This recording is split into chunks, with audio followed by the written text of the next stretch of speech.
Assalamualaikum warahmatullahi wabarakatuh. Perkenalkan, nama saya Sri Rahayu. Di sini saya akan mempresentasikan tentang pengertian kaidah hukum, yaitu kaidah hukum adalah peraturan hukum yang dibuat atau yang dipositifkan secara resmi oleh penguasa masyarakat atau penguasa negara. Hukum sebagai kaidah adalah pedoman atau patokan tindak atau perilaku yang baik atau diharapkan, dan menurut sifatnya, kaidah hukum ini dibagi menjadi dua. Yang pertama, kaidah hukum imperatif.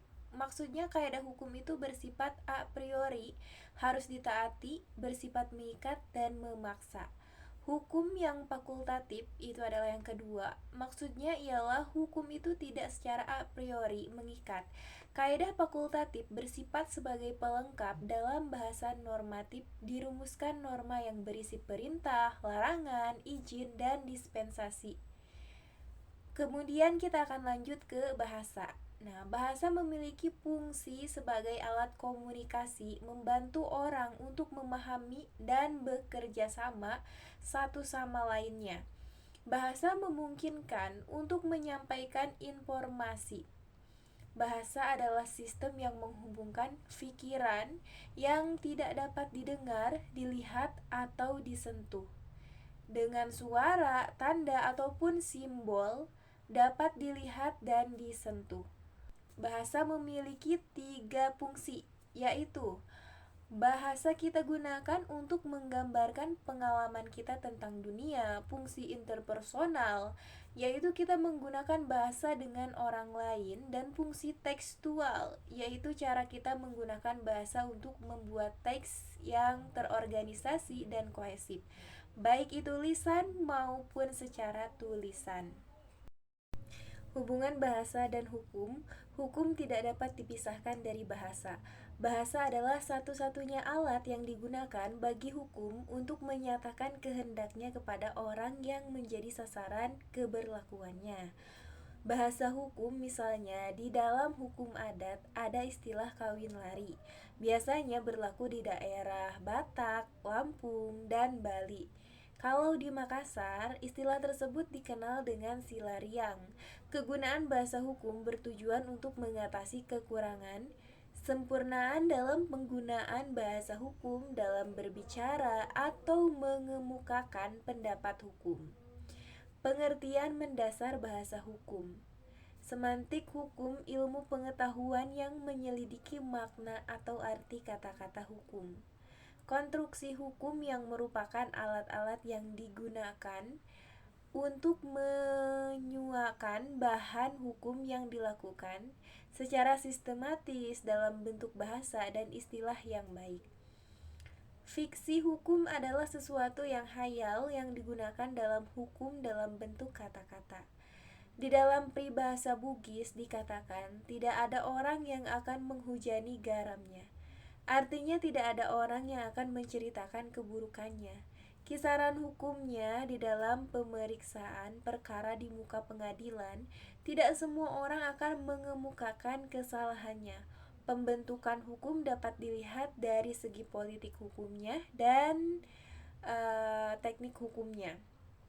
Politik hukum yang dimaksud adalah kehendak yang tertera dalam kalimat-kalimat yang menetapkan tujuan dan isi peraturan itu. Sedangkan teknik hukum yang dimaksud adalah cara perumusan kaidah hukum dengan menempatkan kata-kata dan kalimat-kalimat yang dibuat secara sederhana sedemikian rupa sehingga maksud dari pembentukan hukum itu dapat diketahui di dalamnya penafsiran hukum. Nah, untuk penafsiran hukum ini sendiri bertujuan untuk mencari dan menemukan kehendak pembentuk undang-undang yang telah dinyatakan oleh pembuat undang-undang itu secara kurang jelas. Penafsiran autentik dikatakan otentik karena ditulis secara resmi di dalam undang-undang, artinya berdasarkan undang-undang itu sendiri, bukan dari sudut pelaksana hukum yakni hakim. Kemudian penafsiran tata bahasa sebagai contoh dapat dikemukakan seperti suatu peraturan perundang-undangan melarang orang memarkir kendaraannya pada suatu tempat tertentu. Ada juga penafsiran historis. Sejarah hukumnya yang diselidiki maksudnya sejarah terjadinya hukum tersebut. Dapat diselidiki dari memori penjelasan laporan-laporan, perdebatan dalam DPR, dan surat menyurat antara menteri dengan komisi DPR yang bersangkutan tentunya, misalnya rancangan undang-undang, notulen rapat atau sidang, perundang-undangan umum, dan lain-lain. Penafsiran sosiologis. Nah, penafsiran ini oleh hakim enggan memperhatikan keperluan yang ada di dalam masyarakat. Dengan catatan, hakim harus menjaga jangan sampai mereka mengambil alih tugas dan kewenangan badan legislatif.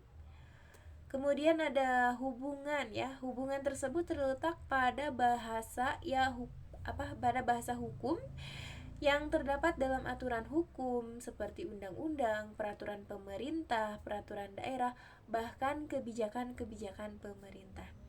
Dalam menyusun rancangan peraturan perundang-undangan tersebut, bahasa hukum mereka suatu hal yang utama karena bahasa hukum harus dapat memberikan kejelasan.